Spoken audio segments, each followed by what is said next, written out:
Celtics Beat is brought to you by PrizePicks. Hey everyone, welcome in a very special edition of Celtics Beat to take you into your weekend. Why? Because unlike the past several weeks where we've had a lot of very good, interesting conversation, now we have maybe just a little, I was going to say less speculating. There's still plenty of speculation. It's just now we have real things to react to. Media day for the Boston Celtics is approaching on Monday. Training camp, preseason games, it's all right around the corner.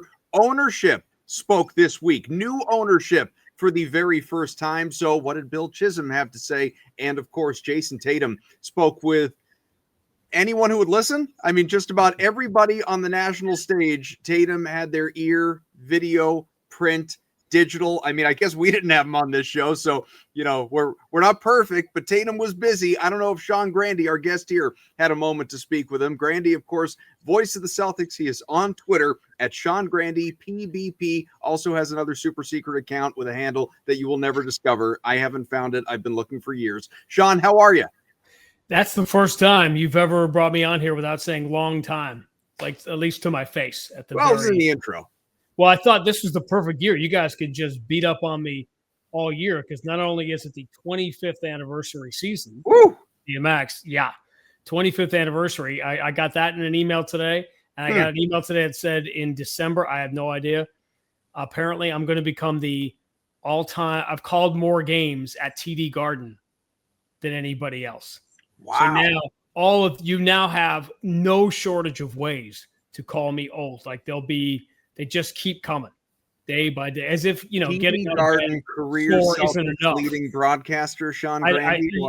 First of all, who keeps track of this stuff is beyond me, but as if waking up every day sore, I already know. Like I know. I've got a teenage son who reminds me I don't need the rest of this in my life. Well, we're already at the, sit down, bend over to tie your shoe grunting age. So why not add all of this to the equation? So what do you get for 25 years? Do you get a fancy watch? Do you get a plaque? Does the plaque and the big mural and everything, does that only come in retirement? What do we get? A golden microphone statue? What do we have at 25? It seems like we're going to get a couple of months off in the spring. All right, fair enough. Everybody else, I've been listening to all of you. I've listened to everybody all summer, and who the heck knows? It's the Eastern Conference. It's obviously wide open. That's sort of the standard joke. I have a bunch of gap year jokes, that you're going to get. But we just don't know anything, including what I imagine will be our number one topic and the number one topic all year, which will be the Jayson Tatum thing. I threw out just a fun, jumped on that the other day on the aforementioned Twitter, just to see if the water was as warm as I thought it would be, throwing out, and it was. People went crazy when I threw out my pretend date, which is my pretend date. Everybody's date is their pretend date. Yeah. What I did it mostly to say, I wonder if this is going to be a thing. It's a thing. So it's going to be all year. So I noticed. But you hold on. But you knew that was going to be that's like throwing chum into the water. Thought you're Brody throwing part of my water job off is the finding Orca. out. Part of my job is making sure it's chum, or if we're just going to be. But this is going to be the thing. I think mostly you do it because I'm wondering how much of a distraction is the wrong word, but I'll use it anyway. That this is going to be a thing all year, particularly as we turn the calendar into the first of the year, and I think. I might as well jump into it now, right? People are I think they're misunderstanding, particularly on the national level, listening to a lot of people that, both of us listen to, a lot of you guys listen to. I think people are missing the point that a potential Tatum return this year has anything to do with this year's playoffs. Or, hey, it's going well, so get him back. Nothing to do with anything. If there are two camps of people, because let's not oversimplify this like everything else in the world is oversimplified and make two camps of he should play this year or he shouldn't. I'm very much in the camp of he should. And that is obviously based on the premise that he is 100% healthy, cleared, and ready to go. And to me, it has always been about, not this year, it is about wanting Jayson Tatum to be 100% mentally comfortable 1 year from now, when we're having the same conversation before Grande and Max's 26th year, happens. And that to me is the thing. It's all about getting into play. I think you're better off. I go back to the Paul George one because the longtime voice of the team, right? I've been around long enough to remember the Paul George one, which was where his injury happened over the summer playing for the national team. He was able to come back, play 15 games. I picked the date out randomly, but there's about 20 games left in the season. He played 12 or 15 of those games. That was the date I picked randomly. Let him play 12 or 15 games if he's healthy, and then he's good to go. Nothing to do with. I want to know how random it was, and the reason I say that is because I noticed that I'll say independently. Same dude has been looking for my burner account for 10 years. You and Dan Greenberg, our friend Barstool Green. Was Dan on with us last week? Ev, was it last week? Barrett was on last week. He does a good job. He's a fun listen on your show. Yeah, he's been on with us recently anyway. You and Greeny offered the same date. Did we? The same March 4th date. Now, Greeny's logic, I believe, was because it is the day after Jayson Tatum's birthday. It's also a home game. It's against Charlotte, kind of stress-free sort of. These things came into play for Greeny. I can't imagine you looked at the calendar and just counted out and said, yeah, 15, 20 games left. March 4th, let's go with that. I know you well enough to know that everything that you do, good or bad, is deliberate. So I think there was a reason. There was something, even maybe it was as simple as, yeah, birthday seems like good timing. I don't know. I'm putting words in your mouth. But I think there was a reason you picked March 4th. Yeah, I was just messing with you to see if you'd overthink it, which obviously you did, so it worked. I don't buy it. No, I think I was looking for a date towards the end of the year. There, again, you're looking at that's 10 months out from the injury. And my God, how many times are we going to talk about how fast they basically got him out of the operating table? They reeled him off the floor onto the operating table. And this will be part of the legendary story. But I can't believe he's not already playing 5-on-5. It's being around the man himself and spending all this time around him, watching him, the player that he is, the man that he is, how passionate he is, how much he's going to want to get back. And knowing that I just don't see a scenario by which, again, premise, he's 100% healthy, medically cleared, all of that.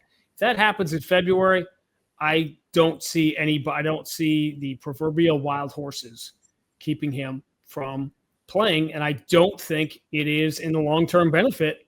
I know a lot of people say that to me. It's, just keep him out because you're afraid. You're treating it eggshells and be careful with it. If he's healthy and cleared, he's going to play. He can slip on a banana peel at any time. The three of us, you may not remember this, but we had a conversation the day before game 3 of the series, 2 games before the injury, in which we were talking about Jayson Tatum climbing up all the injured list. And it was one of those things like, if he I remember saying, if he stays healthy, because you never know what's around that door. But I think you want him. Listen, my primary thing isn't about picking a date for him to come back. It's about the mental health and happiness of this guy, because I already know, I have a good feeling what kind of player he's going to be. I think this is going to change. We're going to remember this gap he's been out as if there were the degree of love and the ownership of Jayson Tatum in Boston and vice versa, and Boston of Jayson Tatum and Jayson Tatum of Boston is going to be at a different level when he comes back for the second half of his career. This is going to be a thing. I mean, this is the Jays, Drake May and Roman Anthony are obviously the centerpieces of this town for the next 5 to 10 years. But I think Jayson Tatum is going to go to another level when he works his way back and steps on that floor at the Garden. I'm not sure that a home game is the only decision I'd question is whether a home game is the right choice, because that is an awful lot of emotion for the guy to deal with, in addition to everything he has, put forth to get back, because Deuce will be there and his family will be there. And it's going to be a moment. We already have it to look forward to. It's going to be a moment that when my however many years are finally over here as the longtime voice of the Celtics, I'll bet you that night, whether it's March, whatever it is or not, is going to be one we remember for a generation. Ev, if we put stock, and it'd be unfair to do it, but if we're just reacting to the man, right? If we put stock in what Tatum had to say during all of his media rounds, I don't know how many times to how many different people, ESPN, ABC, CBS, Mannix and Sports Illustrated, don't forget People Magazine. Everybody, he talked to everybody. I mean, he was like talking to people walking down the street. He said to everyone, I'm not going to say when, I'm not going to give you the specifics, but my family, my close friends know I got a date in my head. I got a goal certainly for a date that I'm going to return. And I'll tell you this, it's going to be a home game. It's going to be a home game. Like all of that you just said. And yeah, he can't control that. This is again, his goal, like he said. That, if nothing else, tells you, not that you really need me to connect these dots, but that, if nothing else, says, yeah, the guy's planning to play this year. At least if it's within his ability, within his power, within his physical nature, mental, all of it, he's planning to play this year. In part because, unless he got a leak on the 26-27, season release, he doesn't know if they're opening at home. They could be opening on the road for all we know. So if this guy is hell-bent on making his debut in a home game, to the degree that it's within his control, Evan, it's this season. Whether it's March, April, probably not the playoffs, sooner, February, January, you do the math. We've talked about this. If he wants to, quote unquote, beat science, then Wesley Matthews is the fastest guy back in 2015 to come back from a ruptured Achilles. Did it in 7.5 months. If you project out from that May 12th injury in New York that Tatum had, that's mid-January. That's your dream scenario, right? Is this guy returns a la Kobe Bryant, much later in his career, mind you, within 8 months of that injury, then yeah, we're going to see him for a couple months next year. Well, before you jump in and do your thing, the dream scenario is that Jayson Tatum is healthy for the second half of his career. Bingo. On that one. He goes back January 12th and January 20th. This is obviously a big picture thing. Yeah. For me, it goes back to the quote of like, I'm not working out 6 days a week at the gym for no reason. Like I'm trying to come back. Right. I keep echoing the Rich Gotham quote of Jayson Tatum's going to make us make a decision on whether he's going to play or not. If I know Jayson Tatum right, and I'm paraphrasing, but it's what I really have enjoyed is everybody has the same sort of mantra with this whole thing. It's like Jason's going to work his ass off as much as humanly possible to play as soon as he possibly can. There's no mistaking any of this, given the short time we've seen, and it's, I guess, longer now because he's been in the league for a while, but the body of evidence of Jayson Tatum suggests that he will be back sooner rather than later, and he is going to work as hard as he possibly can at it. I mean, one of the things that I love about Jalen and Jayson, and you got to give Brad and Danny and Austin and all the the front office people, when they drafted those two guys, they drafted two guys that work really hard off the court in the offseason stuff. Jalen has always come back a better player than he was the year prior. Jayson the same. And that sort of work ethic clearly has made an impact on everybody in the organization. And this comes to this leadership thing that I've talked about recently, and I think we talked about it maybe last week with Barrett about how this particular injury has shown a bigger light on how Jalen and Jayson lead by example. You have Tatum on the floor 6 days a week in the offseason when he's trying to get back. Like if you're a rookie coming in, or if you're a second-year guy coming in, and Jayson Tatum coming back from injuries here 6 days a week, what are you going to do? Right? It's like the Tom Brady thing. Tom Brady's here at 4 o'clock in the morning, 5 o'clock in the morning. Well, Edelman's here earlier because Edelman's got to work on stuff too. So it's like this whole permutation of this team, like kind of just lead by example, trickles down. Right. I think it's wonderful. To the question though, of like, what's the dream scenario? I agree with Grande. It's like one of these things where the dream scenario for me is when he comes back, he's 100% healthy. We don't have to worry about this thing anymore. The date doesn't matter to me. I think, given the comments though, Sean, maybe you can help guide us. That it feels like he's planning on, if he doesn't have any setbacks, to come back this year and at least just try and shake some of the rust off. Of course he's planning on it. Why wouldn't he? It's what he loves. This is it's a jarring emotional experience for someone who has given his whole life to this game, to becoming the player that he has. And you want that target. It is why he's working. every day. And the calendar, it's sort of, I think from a Jayson Tatum standpoint, from an organizational standpoint, it really is calendar be damned. We can have fun with it and throw darts at the board and pick a date, but we all know what this year is.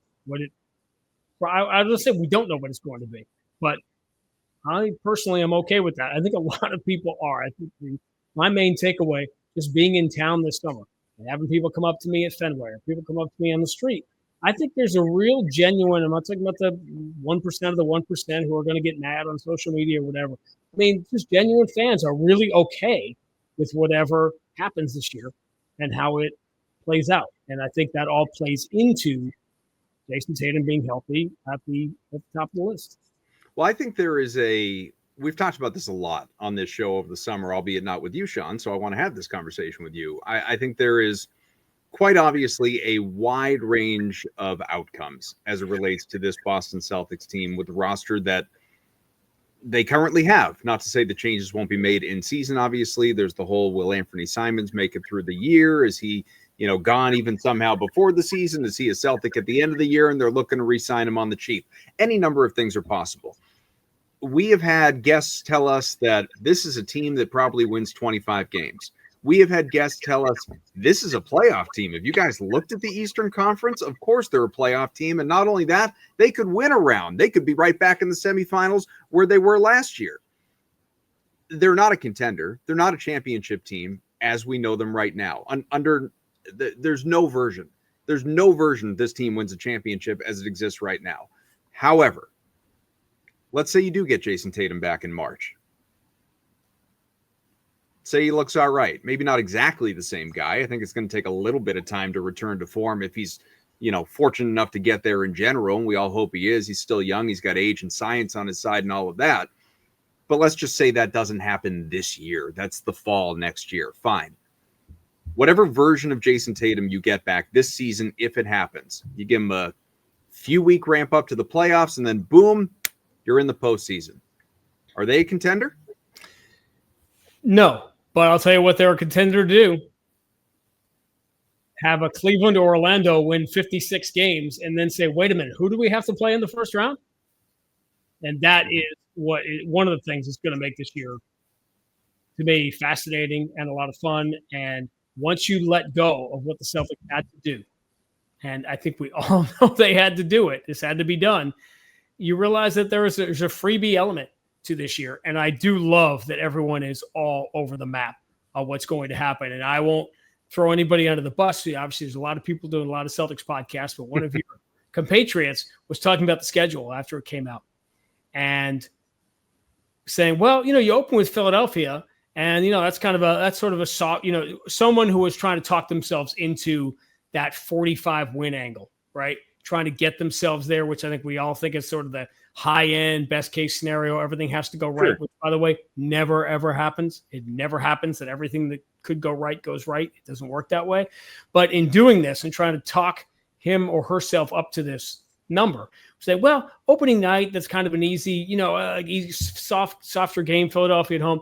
And I texted the person. I said, so what you're saying is Joel Embiid against Emias Queta, you're counting as an easy win. Like there's sort of a lack of understanding. McCain's hurt again. Right. Not only, of course, and Jared McCain, who, by the way, the Celtics, Jared McCain in Boston only exists in 2K. Like, he literally missed every game against the Celtics last year. And if he misses the start of this year, the Celtics and Sixers play 3 times in the first 3 weeks. So he's going to be a myth that Jared McCain exists if you're a Celtics fan. You're just somebody you've seen on TikTok. And by the way, how did he? My son literally said to me tonight, he probably sprained that thumb, that UCL, doing all his social media TikTok. That's probably how he got hurt. Yep. Put the extra strain on it in the first place. But I love the fact that everyone's all over the map and that we don't know when's the last time that we didn't have a pretty good idea. This team's going to be really good. This team's going to be middle of the pack. It really could be anything, and I love that. If you're asking, which I assume you are, I'm towards the lower end of the group. And the reason why is not because you don't have an all-NBA player and a guy who still is on a Hall of Fame trajectory, and Jaylen Brown, by the way. Derek White is one of the best players in the league, regardless of wherever ESPN ranks him in the top 100. You have the sixth man of the year continuing his ascension and getting better. I think people are going to love. They're going to love watching Simons. But all of these things that are upside, putting all of it aside, you know what? We continue to have the same conversation, which is nobody understands just how freaking good Jayson Tatum is. And that, to me, is the overwhelming reason that separates the Celtics from these top teams in the East, is that for his 8 years in the league, when Jayson Tatum's been on the floor, the Celtics are a 66-win team. When he's been off the floor, they're a 500 team. And the teammates he's had in those 8 years include Drew Holiday and Porzingis and Horford and Marcus Morris and Kyrie Irving and whatever.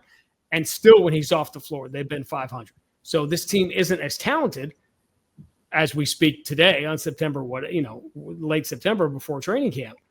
That's the reason I think the Celtics are going to have a tough time getting to the upper tier of the East, is that people are looking at what the roster is and bypassing the number one reason the Celtics are in this spot they're in right now, is because one of the best players in the world, and certainly the best American player on the planet, is out.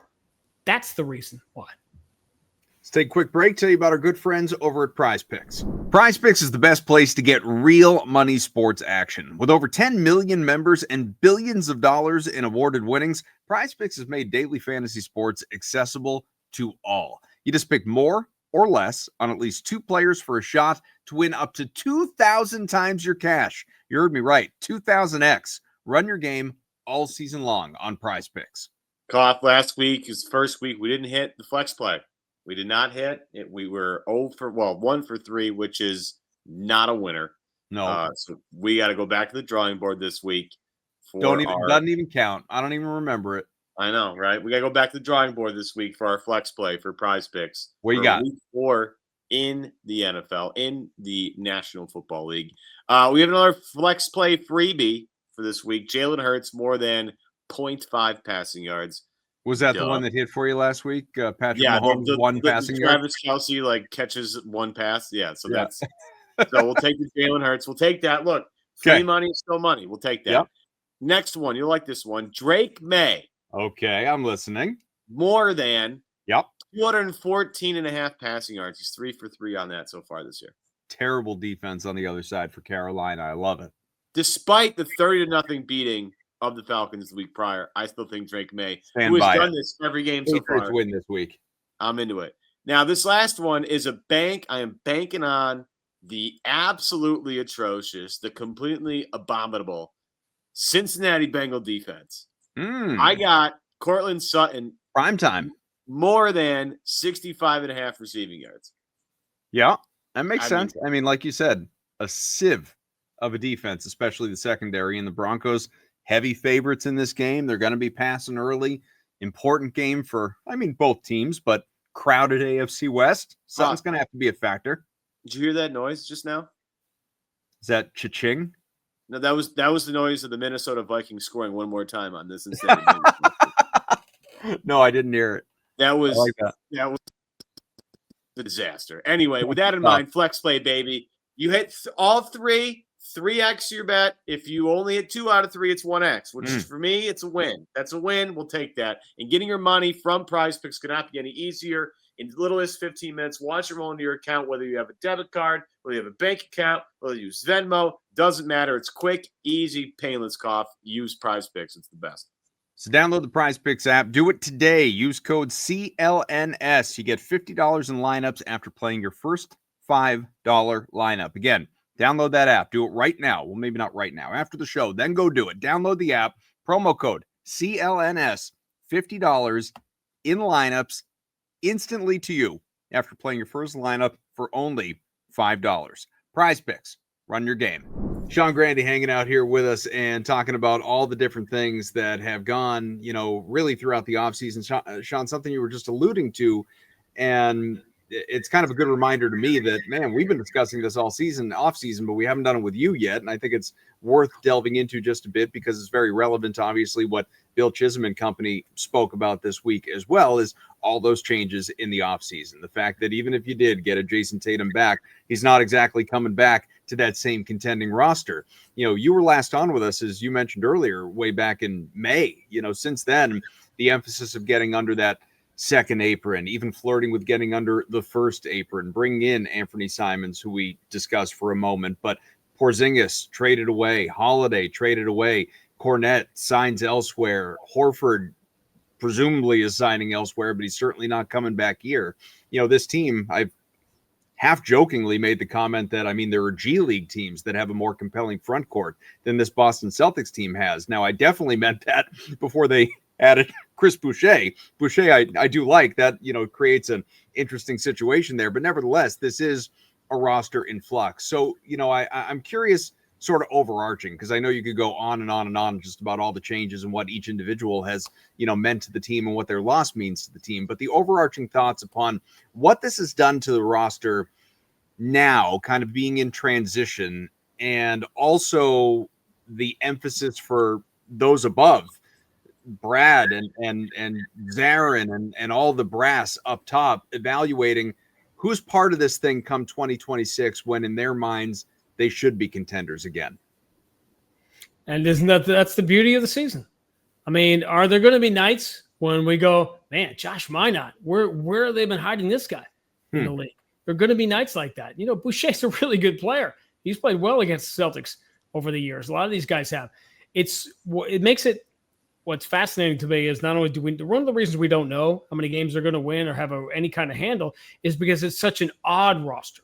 Regardless of whether it was a great roster, a bad roster, or middle of the pack, regardless of what you think of the roster, it is so oddly put together. It wasn't intentionally put together to be a team in which you have a 52-win backcourt and a front court with a lot of unproven players. You have a dramatic drop. Can Joe Mazzulla get this team in the top half of the league defensively, top 10 in the league defensively? That to me is the ultimate challenge, right? Because that's where the huge drop-off is going to be. It's on the defensive end, again, factoring in Tatum, who nobody talks about that way, but he's an elite defensive player as well. So I don't know. To me, this is the fun part of this year. I don't have new thoughts to offer than what you've been batting around all summer, because what we didn't know on June 18th, we don't know it today. But the cool part is that we're getting very close to seeing it in action. And it's going to be an interesting year with Joe, obviously, watching him manage this roster. And as I was saying earlier, I think there is an appetite for letting this happen. And we're not that old that 10 years ago, when there was an Evan Turner and Jay Crowder and a team that would outperform expectations, fans loved those teams. Loved those teams. Yeah, we've had a lot of discussion about Mazzulla and what's on tap for this year schematically differently from what has happened under Mazzulla's watch the past couple of years. And we had Jared Weiss on, and Jared kind of, I think, spoke a little bit more about the tempo of the game and how you're used to watching Jalen and Jayson kind of slow things down. Pritchard has been a guy that's been pushing the pace a little bit more than most guys. White helps with that. He alluded to maybe the team being a little bit faster this year, trying to work a little faster, get into your stuff a little bit faster, push the ball to the floor, a la what the Indiana Pacers basically did against the Knicks in the Eastern Conference Finals. They wore them out up and down the floor, pushing after makes, all these things to try and make life difficult for the Knicks, who were, short of bench at that particular moment in time. What do you expect out of Mazzulla here in year 4? Without the queen of the chessboard in Jayson Tatum. A lot of really cool quotes that we've never heard before about different things and motivational things. We have a new movie, maybe a new favorite movie. Probably a new movie and all the stuff. Like I learn more. It's been one of the great parts of the experience for me. Is every coach has been different. I spent 17 years with Doc and Brad. Think about that. So when Ime put the headset on at Madison Square Garden whenever that was, opening night of 2021, that was the second time in 17 years that there had been a new voice on the other end of that. So, I'm someone that likes to learn and likes new experiences. And if you like that and new thoughts and new ideas, and if you're someone like that, Joe Mazzulla is someone you want to be around. So that's number one. Number two, I think overall design of playing faster, I put it to you this way. Jayson Tatum is become an elite post player too. He can play bully ball, he can score, he can do all those things. But would you consider Jayson Tatum a high pace, high octane type player in the way he plays? No. So take Jayson Tatum off the floor. Obviously, the numbers are what they are, but I certainly would expect the Celtics are going to be faster almost by definition. When you look at the players that are not going to be on the floor for the first 61, how many is it, Adam? So 61 games until that magic date of March. Yeah, ballpark. When it happens. For the first 60 games, this team we're going to see opening night in the first half of the year against, by the way, a tough schedule in November. It could be bumpy at the start. Like you're sort of flying into storms right at the beginning if you look at the early part of the schedule. But I think that team will almost by definition, and it's not just Tatum, but Porzingis and Drew Holiday, the guys that aren't there anymore, almost by definition, you're going to be faster. Yeah, I'm curious. We'll have time to get into it. I mean, literally months. Who knows? Maybe not even this year. Kind of what Jayson Tatum we are getting when he's back. Because again, he's age is on his side. He's 27 years old. You know, we always use Kevin Durant as like the poster child for coming back from the ruptured Achilles. And he has been still maybe not quite the same guy stylistically, but elite.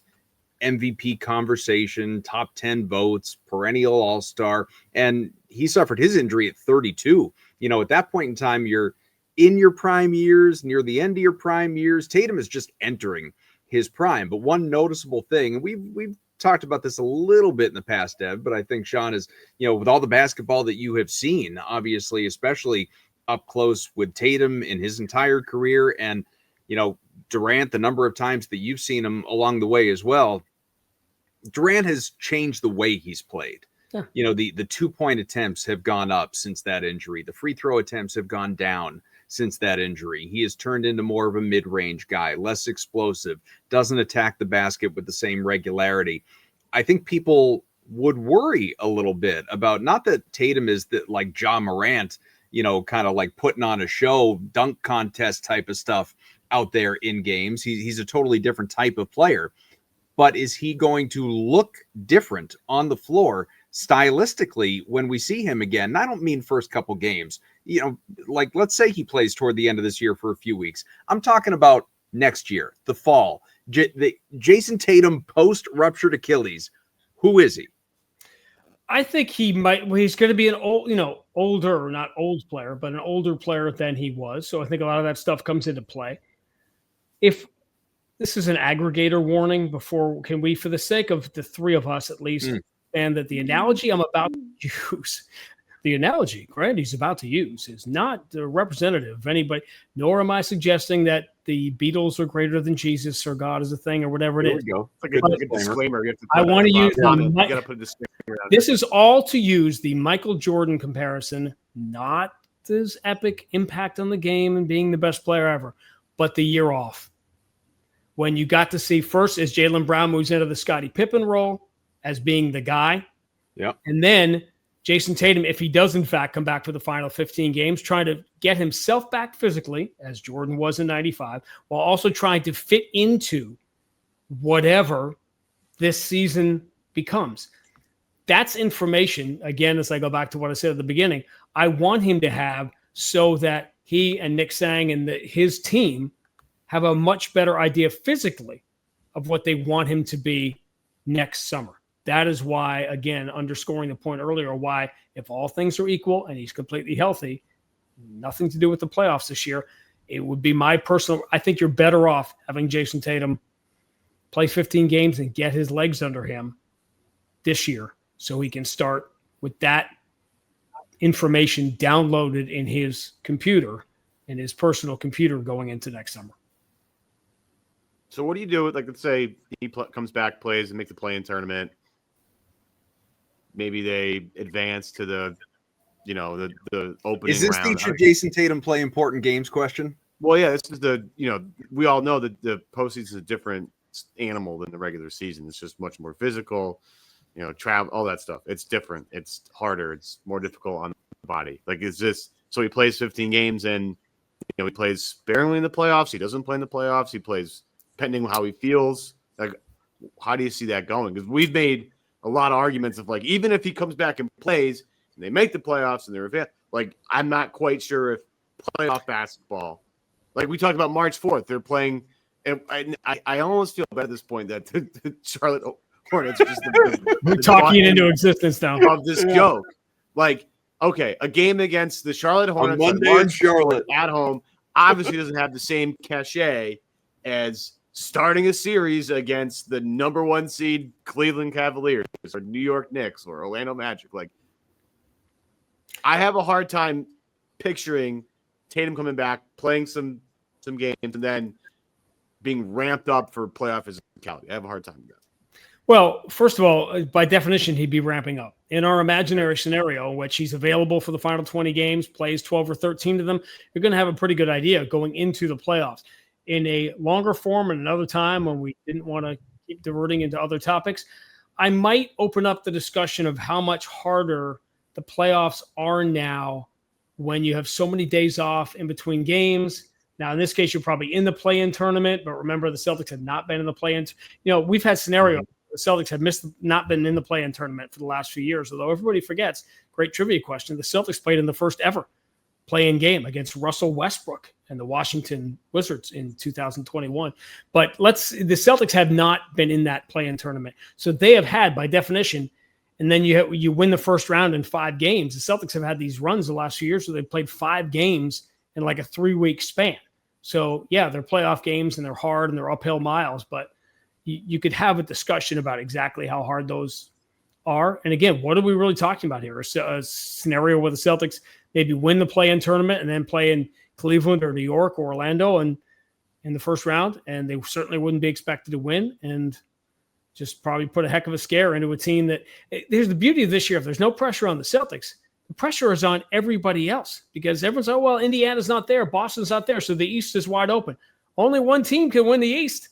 So there's a lot of teams headed for – the Celtics aren't going to be in that conversation on NBA Today when Malika opens the show on February 6th and has Bontemps and Brian Windhorst on and says, what's wrong with the Bucks, Magic, Six, whoever it happens to be that isn't filling that void? You're out of that conversation. You don't have to worry about that conversation this year. The pressure is on whoever the Celtics would be bringing Jayson Tatum and company and into play in the first round of the playoffs. The pressure is going to be entirely on them. Before we move on to this ownership breakdown that I just keep teasing, again, Tatum spoke with what felt like everyone under the sun during the week.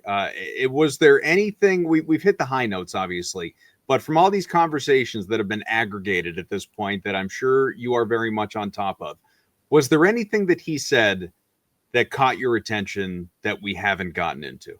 Well, it caught my attention that he talked about it. It didn't catch my attention the fact that I didn't know it was going on, just how emotionally difficult this experience was. And as almost everyone who suffered these career-altering injuries, which in some cases have been career-ending injuries, not something you think about as a young man when you are king of everything that you see.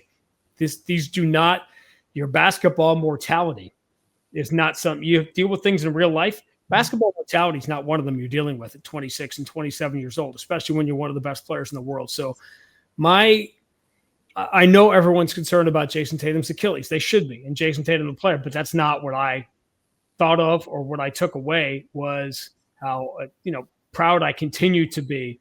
One of the greatest parts of this era has been watching the men that Jalen and Jayson have grown into, the fascinating duality of the two of them, and that I think they are a little bit more alike than you think, that I think they each look across at the other's life a little bit and say, boy, if I didn't have this going on in my life, I kind of wish I had a little more of that, because they have two very different lives off the court.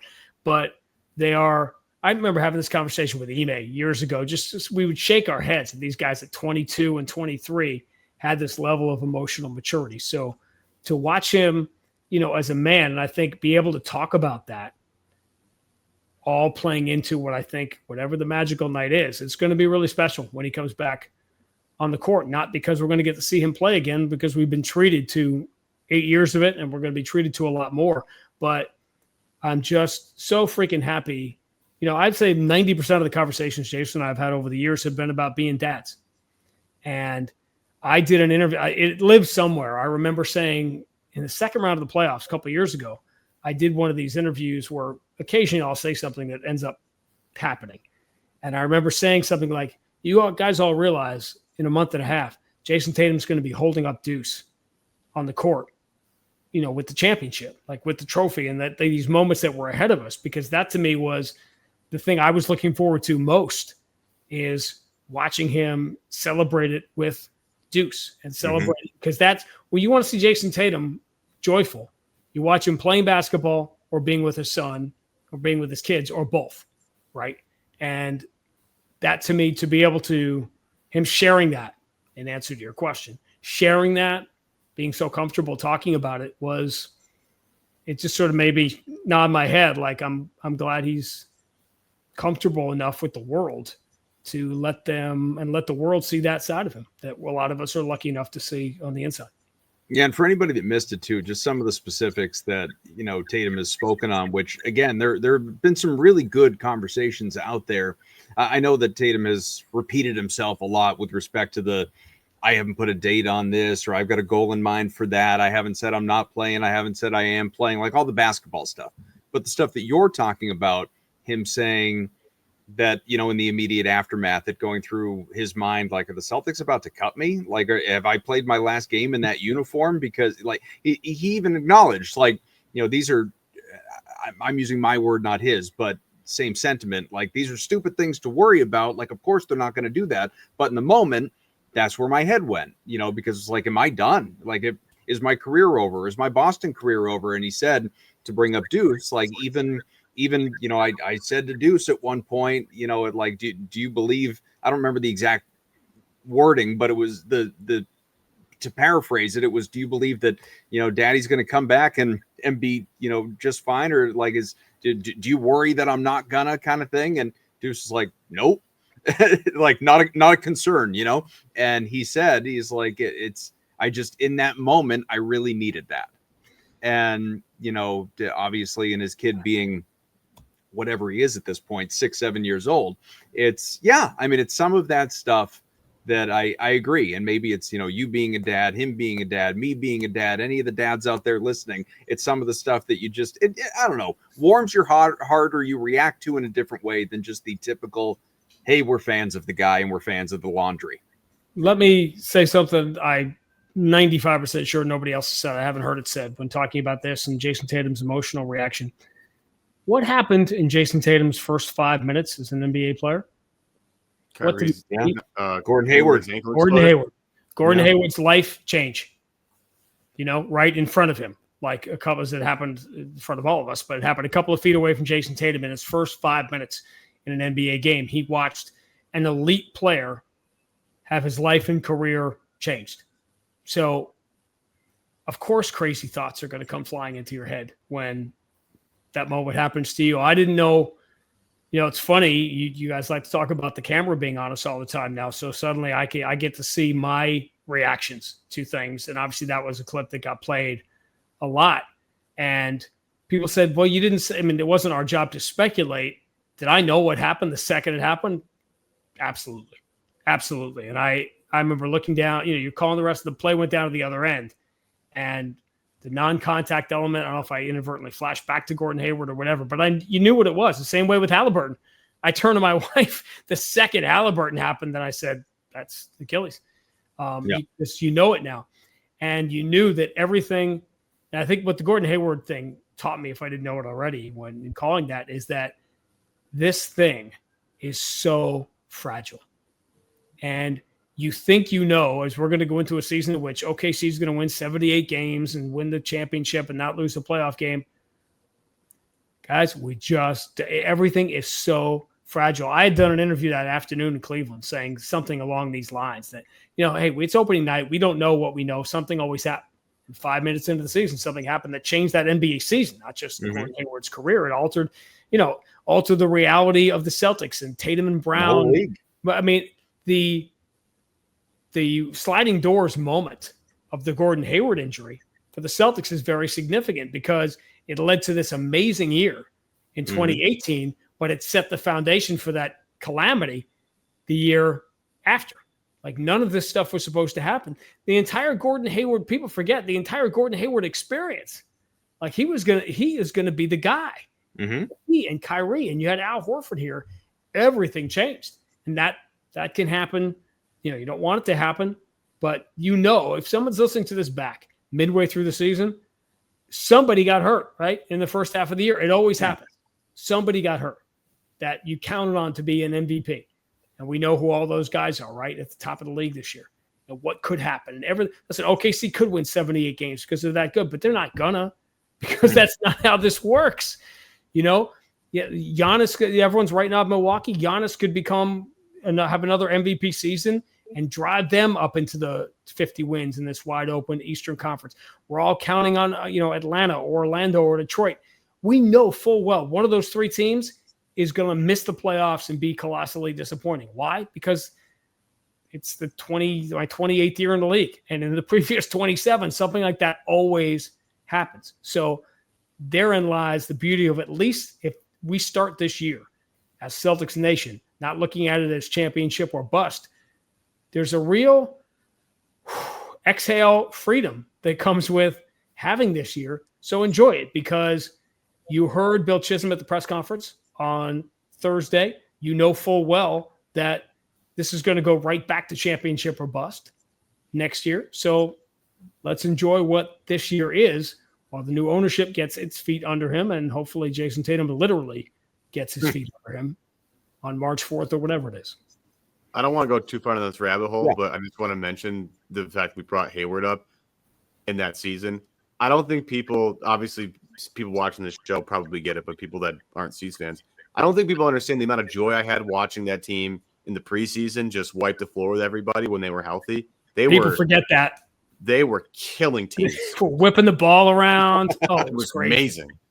Yeah. Like, that's why that was so devastating, because you had the preseason window is like this big. It's like nothing. Yep. And the minutes that you get of real trying NBA basketball between the guys that matter is, again, very, very small. Evan, they didn't. If you remember, Brad didn't even want to play. Like, you're so afraid of guys getting hurt. It looks so good. Right now, you almost let's just get to the season. He was literally sitting guys for a big portion, because you saw 5 minutes of that and you're like, we're good. Did they have a game at UMass? Yes. Yeah, I'm pretty sure that was a UMass year. And it was those games, those ones really mixed together in your head. Like one year we were in North Carolina, one year we were in all those crazy locations you had back in the old days. We used to play 8 preseason games back in the olden. Right. Oldie I think I was in the Mullins Center for that game when they played at UMass, because it was like my buddy and I went. It was like we were watching. We've never seen the height of it. It was amazing. Gordon Hayward was one of the best players in basketball before he got hurt. And he was on a trajectory. And Gordon Hayward is someone, you didn't think of him this way. Gordon Hayward was one of those Mamba, Kobe, cold-blooded killer guys. Yeah. Too. I mean, this was going to be a serious potential Celtic number retire guy. Like, this was going to be a significant thing. And again, like most things, it becomes a forgotten part of history. Plus the excitement of him, the reunion with Brad Stevens and all of that. Yeah. If I'm trying to think now, obviously when Al Horford joined, it was, oh my God, this is because of the stature of the contract and everything. And it was like, this is the biggest free agent the Celtics have ever signed. And then Hayward supplants that. And I don't think there's been a bigger one since, because Kyrie Irving was a trade. No, and you haven't had, by the way, let's not go down. Largely because, you didn't have the money, since the great myth of the Celtics never got the Celtics never had cap room, ever. And the first time they had it, Al Horford came. So it's a fun narrative, but it doesn't really fit. You got to look at, do teams have cap room? That decides land a free agent or not. And by the way, is Boston going to be a destination? And let's say you get under the second, you get where you want to be salary-wise, and everything that they were talking about at the press conference on Thursday, which is how you have to approach this. Put yourself back in position for the next generation of Porzingis's and Derek Whites and whatever those deals are in a year or 2 or 3. Putting yourself in position for those, that's the thing that matters. And guys are going to want to come to. Why wouldn't you want to play with Jayson Tatum and Jaylen Brown? play with this building. If everyone said people don't want to come to Boston in previous generations, you've now had an entire generation in which fans have seen TD Garden, which apparently will be the home for a long period of time. It would, where Sean Grande is the all-time leading announcer, or whatever nonsense. Yeah. Well, so that's a good segue to kind of just we won't spend too long on the ownership press conference because honestly there wasn't a whole hell of a lot there. But for anyone that missed it, didn't listen, that's some good Gil Santos talk. Yeah, there was some Gil Santos talk. The legend, R.I.P. for sure. You can by all means. If you missed any of Bill Chisholm and Wick Grossbeck, the other new alternate governor, Brad Stevens, all these guys, Rich Gotham, all these guys that were at the podium talking, by all means, check out the CLNS Media YouTube page. It is there for you in full. It is where I listen to it after the fact. And so quality's great. Do check it out. And if you're ever in need of checking out past Celtics Beat podcasts or current ones, future ones, whatever, CLNS YouTube page, again, the All Access page specifically, where you can find our show and clips from our shows and other great shows across the network. We encourage it. But this is a good way to sort of kind of tie everything together, Sean, because as you said, coming up upon year 25 with Cedric Maxwell, and Max was on with us months ago at this point, but it was when the Chisholm news kind of broke. And Ev and I, we were chatting with him, and the sentiment that we all sort of shared was, all right, Bill, just don't F it up, basically. You know, it was like, don't F this thing up. And this is before the Tatum injury and all of the second apron panic and everything that has happened since. But it was sort of us leaning into the, okay, he's from around here. He says he's a diehard fan, and he's, referencing the Isaiah Thomas teams and Gil Santos now. And he's a Bobby Manning and Abby Chin super fan, and all, like he's doing the dance, man. He's saying all the right things. But there were also some things in the press conference that I think are at least, I don't know, notable if you want to be a skeptic, right? Him, like he was asked about spending going forward and said, well, I've told them go for it reasonably, be reasonable about it. Like what, so what does it all mean? And who has final say? Let's say that you want to do something and everybody around you, the other 7-8 people all vote one way, you vote the other. Whose call is this? Can they overrule you? I have final say. Meaning for all the people, Ev and I were talking about before the show, for all the people say like, well, if Bill decides, he's not doing something in the best interest of the fan base, Wick is going to step in. He's going to save the day. He can't. This is up to Bill Chisholm at this point in time. So look, I'm not going to ask you to, one, badmouth a guy who hasn't done anything wrong yet, or badmouth a guy who, why not? This is the internet. Or badmouth the guy who's influential in you holding the post that you hold.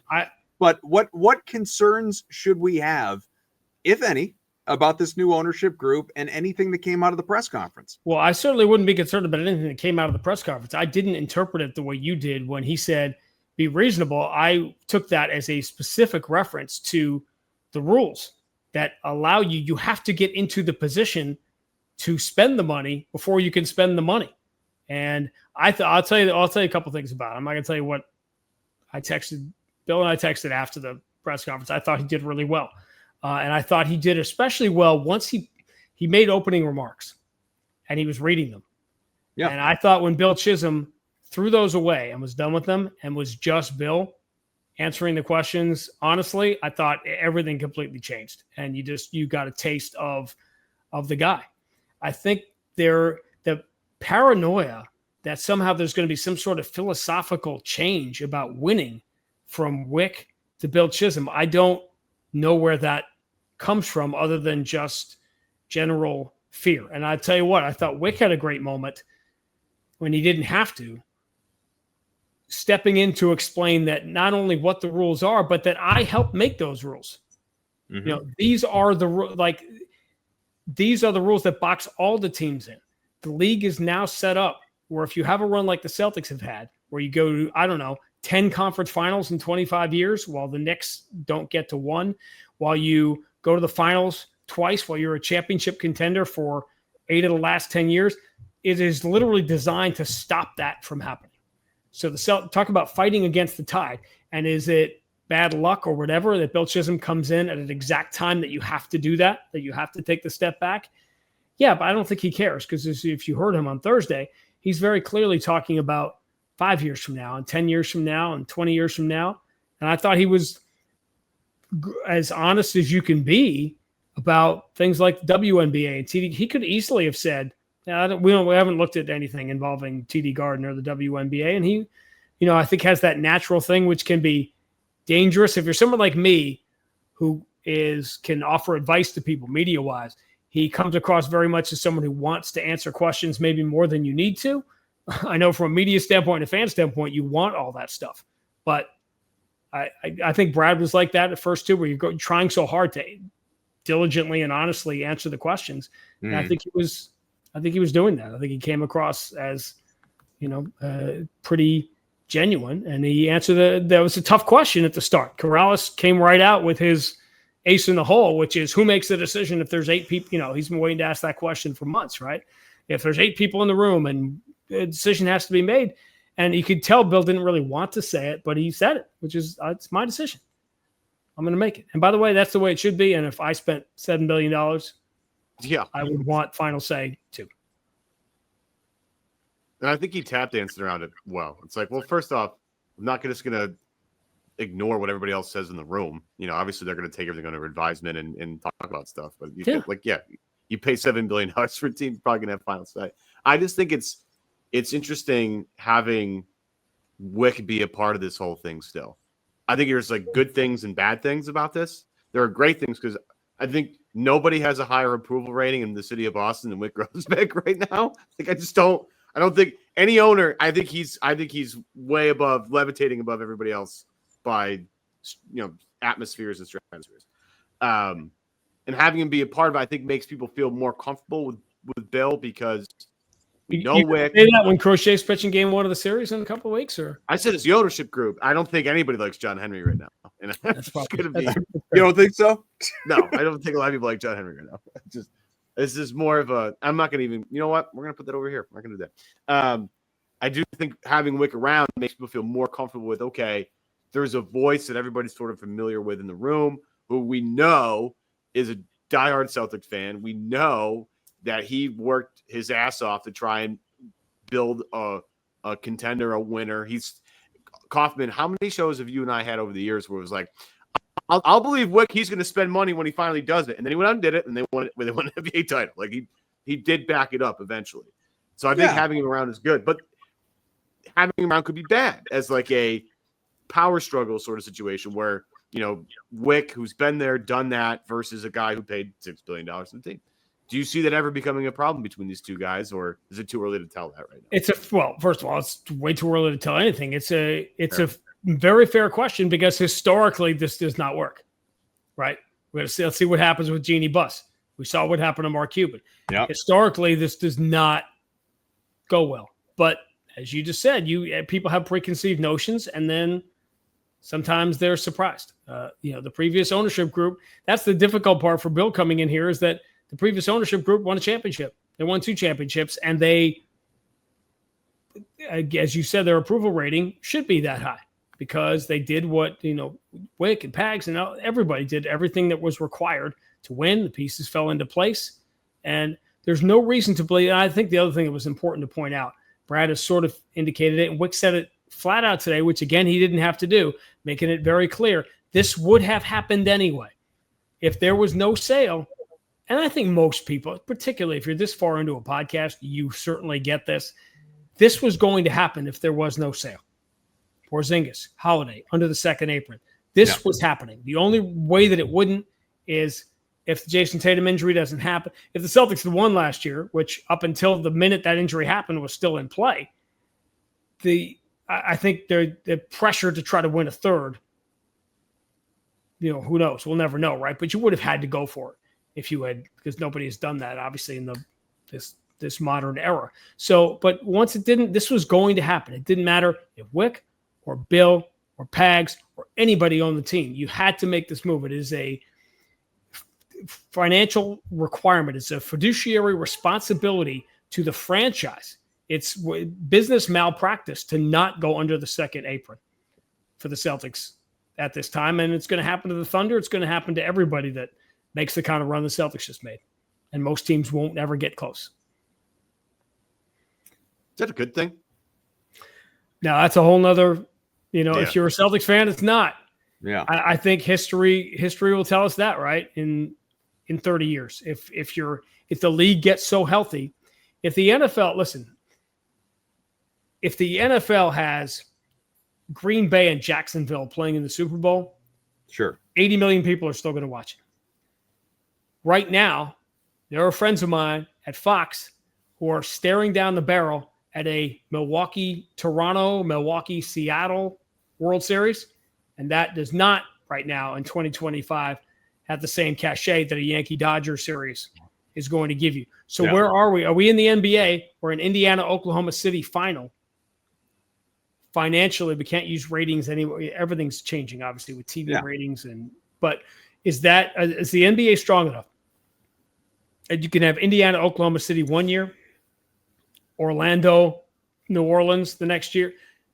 Is the league, are we as a league at a strong enough point to have that happen?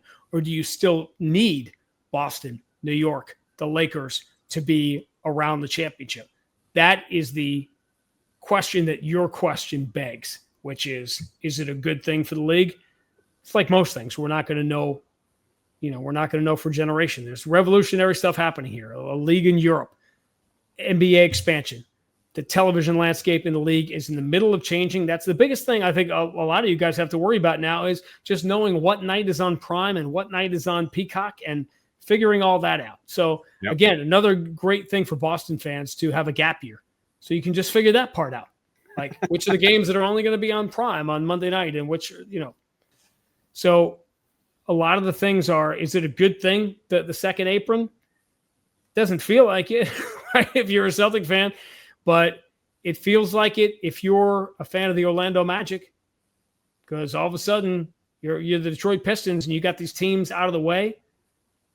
It feels like it for a lot of other teams in the league. I don't think even the diehardest of diehard Celtic fans has a true appreciation for just how absurdly good the Celtics have been for the last decade. And particularly for the last 4 years in which they've been, 12, 14 games better than the second best team in the league. It's been absurd. And I go back to the 25 years thing because as I sat at Madison Square Garden, walking around courtside, talking to a bunch of Knick fans in the media that you can probably imagine in your head, the people I was talking to enjoy this night because I felt pretty strongly the Knicks were going to win Game 6. And to understand that Max and I got to call 10 conference finals while the Knicks didn't have one is, how greedy do you want to be? So, I don't know if it's going to be a good thing for the league, but so far the league is pretty darn healthy. Notice how nobody was talking about TV ratings very much after the election was over and second half of the year came. So league couldn't be much healthier than it is right now. I'll leave with this before we wrap, but Ev, something we didn't have time to get to that you brought up to me over text earlier, and I just thought it's it's an interesting talking point very quickly. I don't want to spend a long time on it. We could, but we won't. It's particularly interesting because we have Grande here with us because he's, close with the man to whatever degree he'll admit. But Ev, one of his takeaways, and I'll let Evan really kind of tee you up for this, but one of Ev's takeaways from that presser today is something I've been saying on this show. And I love this build-up. This is a great build-up. I know. Thank you. It's really going to be a real dud here. It's not a dud. We've talked about this on and off, and I wholeheartely agree. Which is not Roman Anthony. It's not Jake Paul. I'm trying to imagine what this is going to be. It's Black Rabbit. How much do you enjoy Jason Bateman and Tatum Bateman in this severely coked out role? What a second half of career Jason Bateman has had, by the way. Love it. Oh, it's been phenomenal. I love until Arrested Development started. I had no idea. I remember watching Arrested Development when it first came on. And you're like, oh my God, I had no idea I was not familiar with your game. Yeah, no, we could do a whole podcast on Jason Bateman. And then maybe he'll come on and we can cross promote Smartless. It'll be great. No, the where I was going is that Brad Stevens is never leaving, or at least if he's leaving, it's not to go coach again. He has found great comfort in the role that he has, and he's awfully damn good at it. We know that. But Ev, I don't know if you want to more properly team up this. I was watching the press conference today, and they asked Brad his first question, and Brad's sitting there smiling like an idiot, like just grinning from ear to ear, enjoying every bit of this because he doesn't have to. For me, it's like he's soaking it up. This is his life now. He doesn't have to coach anymore. He doesn't have to recruit anymore. He just has to sit there, team build, be a part of the, day-to-day basketball operation stuff. Every year we have ex-college coach position becomes available, and Brad Stevens is automatically the hot name. And, whether it's, and look, I love Jeff Goodman. He's a good buddy of mine. But Jeff, is Brad Stevens eyeing this job? Like, no, for me, Brad is never leaving. Just the face that I saw today looked like a face of a guy who's like, this is still my job. This is still my job. I get to do this all the time. This is great. Ask me any question you want. This is fantastic. Because I know he had talked about how hard coaching had become in college and the recruiting trail, going to spend time with his family as much and all that stuff. Coaching in the NBA is different. And I'm not saying Brad isn't a good coach. I just think it just so happens he's probably better at this job because he understands how to build teams from being a college recruiter to now he's just trying to figure out what trades to make this team better. I saw a guy today that didn't want to leave. I loved it as a guy who doesn't want Brad to go anywhere. Was that a question? Do you have any read on that? Do you have any Am I right? That was right up there with talk a little bit about. Yeah. Talk a little bit I about, hate that. Yeah. Yeah. Do you have a read on that? Two of us, 7 minutes later. Yes, John, what do you think? Well, I told you it was going to be a letdown after Adam did. I don't think it's a letdown. I think it's a good. I think it's a good point. Think we landed the plane on this? I'm only. Again, I always take that first step back before with the aggregators. What's is he's not good? I get the feeling Grande, like always, is going to say something that other people don't say.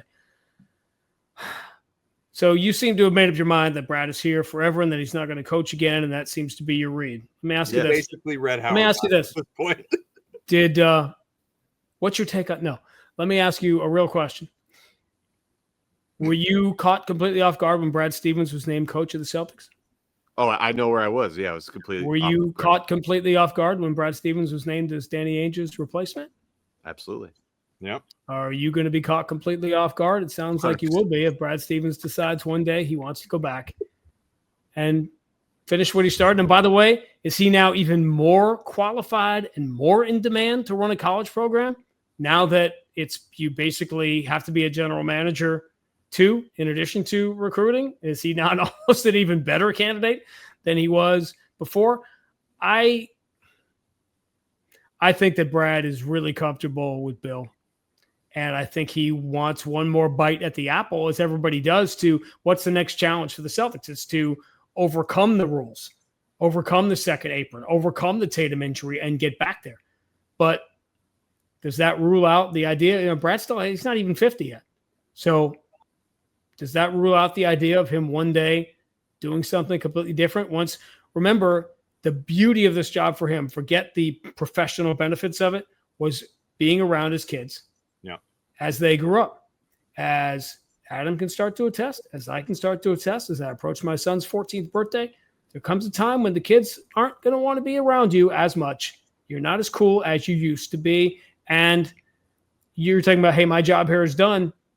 There comes a point with that parenting wise too, as far as being around your kids all the time. So I don't rule out the idea of Brad doing anything that he wants to do, because I think 2 major times in his life, the world said, what? Brad Stevens is going to do that job? And he knocked it out of the freaking park both times. So that is what's my read on that? That's my read. There we go. Yeah, I think just, again, quickly before we sign off, I think really the question is not do you think it will happen, but do you just in knowing Brad, I'm not saying you've ever talked about it, do you think there's even the slightest bit of him that wants to do it? Yes. Because I think there's the slightest bit of him. That's an awful low bar to set. Sure. It's like, are you asking me, is there any part of me that wants to call Major League Baseball? Or is there any part of you that wants to do things that you haven't gotten to do yet? Sure. Or that left things unfinished or whatever. Of course, there's a little part of you that wants to do. It doesn't mean you don't have the greatest job in the world. that he's doing an unbelievable job at it and is going to continue to do it for many years to come and very possibly for the rest of his life. But you're asking me, is there a chance that he wants to do something else? Is there a chance he wants to coach again? Is there there's parts of him that want to do a lot of things. So nothing, I'm done being surprised in my life at what Brad Stevens decides he wants to do. Not much we didn't cover today, boys. This is a fun one, a deep dive with the long-time, just about 25-year voice of the Boston Celtics, Sean Grande, who I can't believe it had been such a long time since he had been on the show, since all the way back to the postseason. Rest assured, the next one for you Celtics. Too bad, because I had all these great Jonathan Kuminga takes. It will not be as long the next time around because, I mean, if it is, that would put us at Tatum's return. And who wants to wait for that? Got to hit it a lot sooner than March 4th. For Sean Grande, who, again, is on Twitter at Sean Grande, PBP, and somewhere else, let me know if you can find it. Evan Valenti, I am Adam Kaufman. We thank you for listening to the program. Again, rate, review, subscribe wherever you get your podcasts. If you want the audio version, if you want the video to see us, check out the Celtics Beat page on the CLNS YouTube page, the All Access page. There's so many pages on CLNS and so many podcasts for you to devour as well. Patriots, Red Sox, postseason. It's right around the corner, folks. It's coming, and Grande is going to be locked in before Celtics season begins, hoping there's a duck boat parade coming for the Boston Red Sox. Grande, thank you so much, sir. You got it, my friend. Till next time.